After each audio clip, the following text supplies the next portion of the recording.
So let me get this straight. The opening of Monday Night Raw was where Triple H revealed the reason he's going after Daniel Bryan is because of the insults he had against Stephanie, and also because Daniel Bryan is seen as a B wrestler.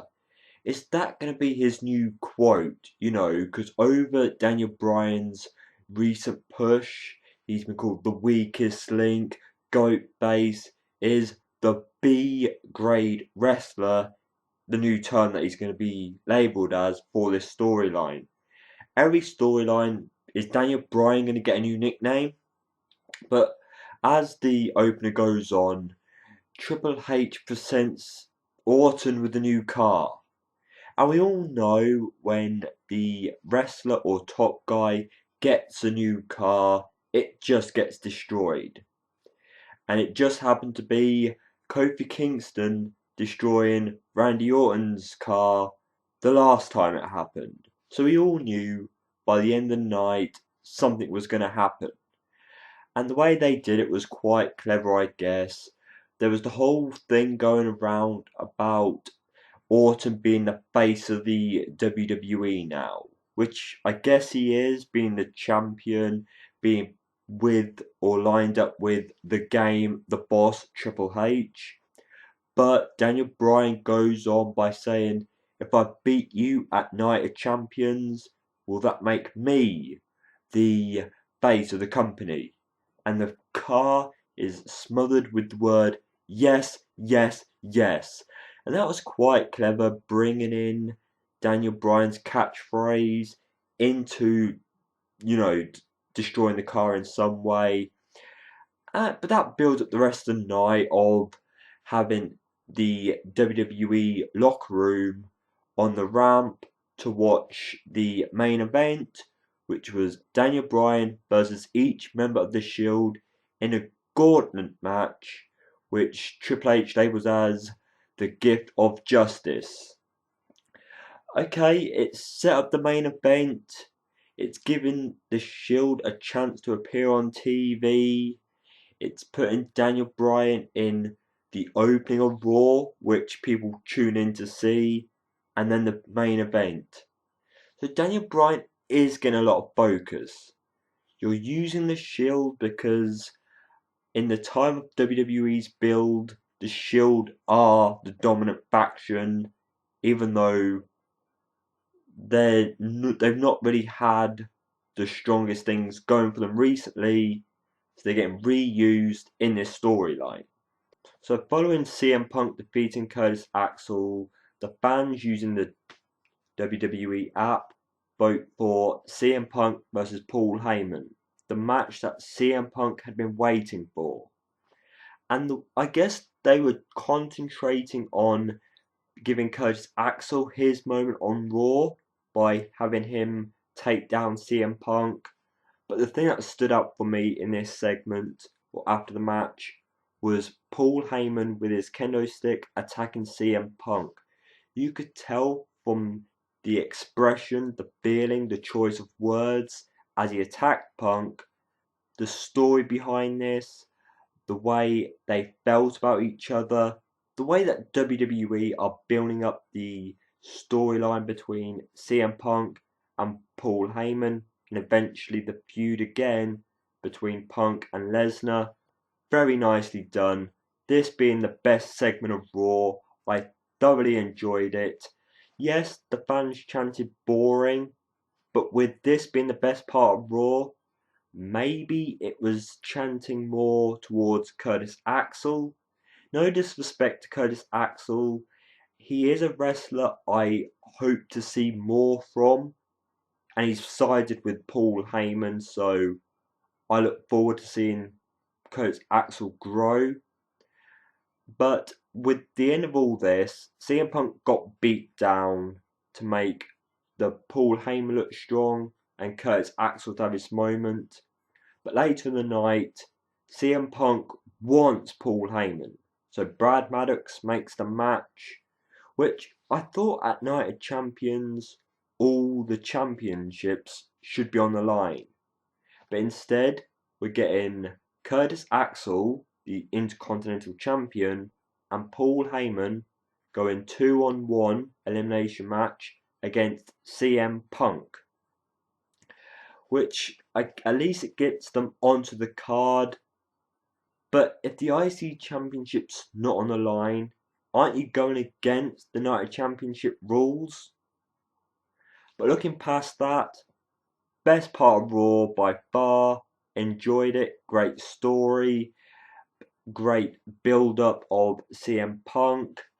And I thought this was a good segment. You just got to give it to the WWE for putting this much concentration on a feud and on CM Punk. Because people complain that some other wrestlers other than Cena are not getting the focus. Well, since CM Punk became champion, lost it, he's had focus. The Undertaker, Brock Lesnar. So I'm going to give WWE a lot of credit for what they're doing with CM Punk.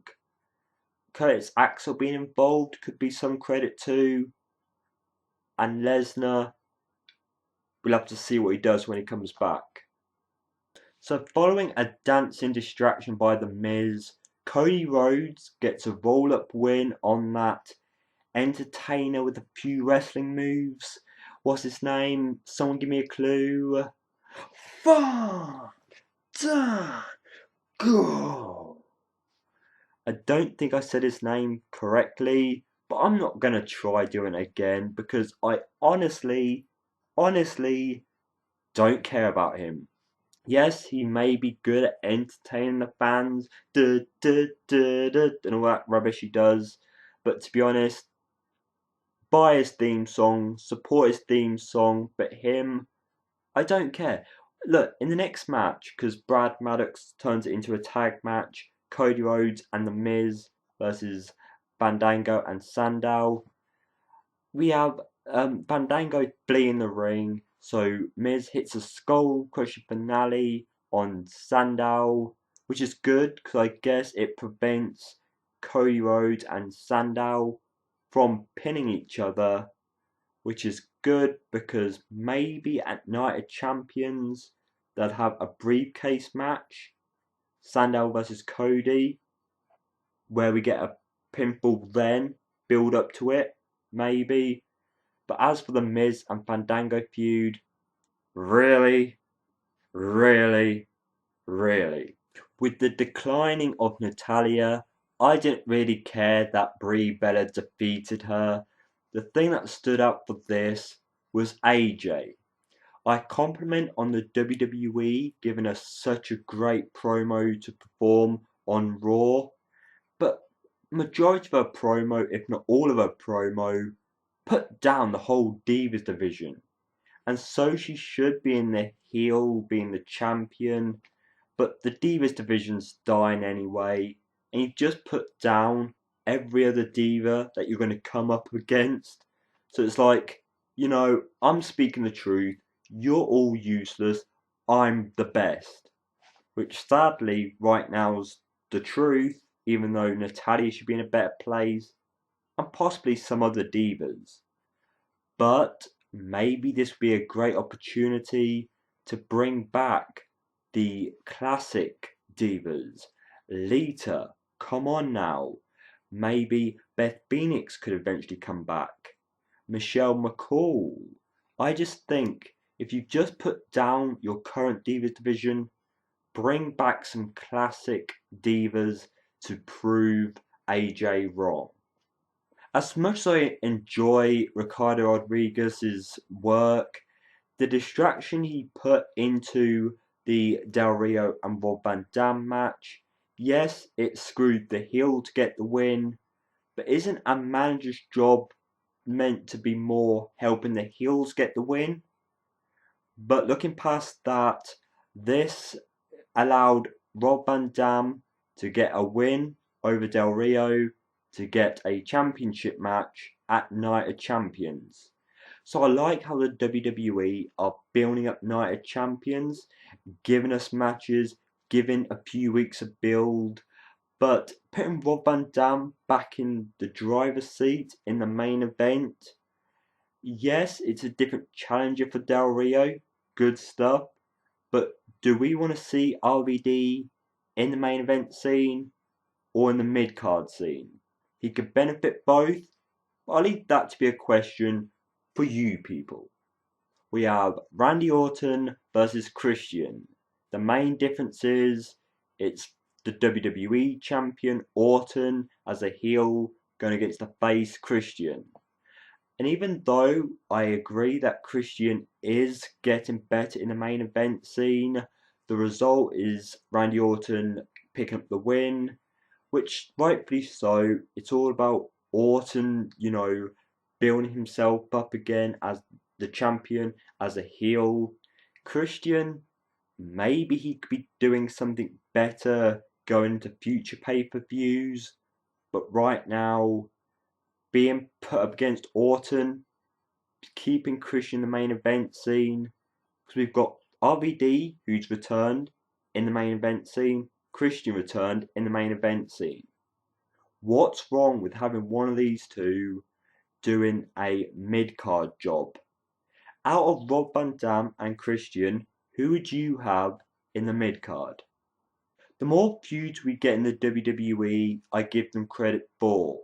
But this whole prime time players versus the real Americans, unless it's building up towards the tag team championships, I'm not really buying into it. There's no real great promo work apart from Zeb Coulter. Other than that, I don't really enjoy this. The Usos, add them in a triple threat feud, triple threat tag team for the number one contendership. That'd be entertaining. I'm sure all fans like myself, when a new wrestler, new faction, new tag team, new diva comes into the WWE, we hope the best for, we praise, we look forward to.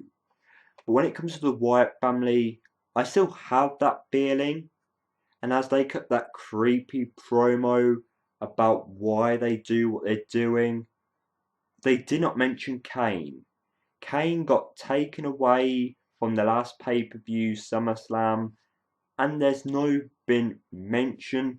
The commentators didn't really bring it up that well. The Wyatt family didn't. I want to see promos on Kane, where Kane is, what they're doing to him, where they're going next, or a promo from Kane wherever he is. With the WWE locker room on the ramp, with Miz and the two guys who should have had a match or something more on Raw, Ziggler and Big Show, we get to the main event. To kick off, Daniel Bryan defeats Seth Rollins in a very good match, good submission moves, good spots, good finish. But as soon as the match finishes, we have Ambrose run into the ring, fight away before the LeBell lock, the yes lock. But before he taps out, Reigns runs in, so that cancels down the two final matches of Raw. And then we have a big beat down of the Shield to Daniel Bryan. So I'm glad they did this because with the concentration on the first against Rollins, this led us quickly on to the thing that really pinpointed the WWE concentrating on the heels. Because we always complain that the faces get strongly booked, come out on top. But come on now, you may hate this whole Triple H involvement, McMahon involvement, Orton involvement, but their Shield involvement, but they're coming out on top. They're putting down our champion, or number one contender, sorry, to gradually build him up. I think with the heels coming out on top, it's only going to make Daniel Bryan look stronger in the end. Yes, Orton probably win at Night of Champions, but later on, Daniel Bryan's going to hopefully get a better win, a bigger pay-per-view win. So all this, yes, you could say, with all that going on, you could have had at least someone come out to save Daniel Bryan for the beatdown. Triple H was eyeing up Big Show or Ziggler, but they did nothing. But Daniel Bryan gets an RKO from Orton to end the show. Overall, I'm happy with it. Yes, you Daniel Bryan fans might not have liked it, but I did. Heels come out on top. Daniel Bryan's looking like the weak link again before he finally comes back out on top over Orton, over Triple H, over the Shield. Gradually build up, guys. You wait to the final. If the WWE do this properly, Daniel Bryan is going to be the face of the company. I'm sure this will happen one day, but forget about the shirt because with seen it in the WWE or not in the WWE, all I've got to say is NJ, the champ, is here.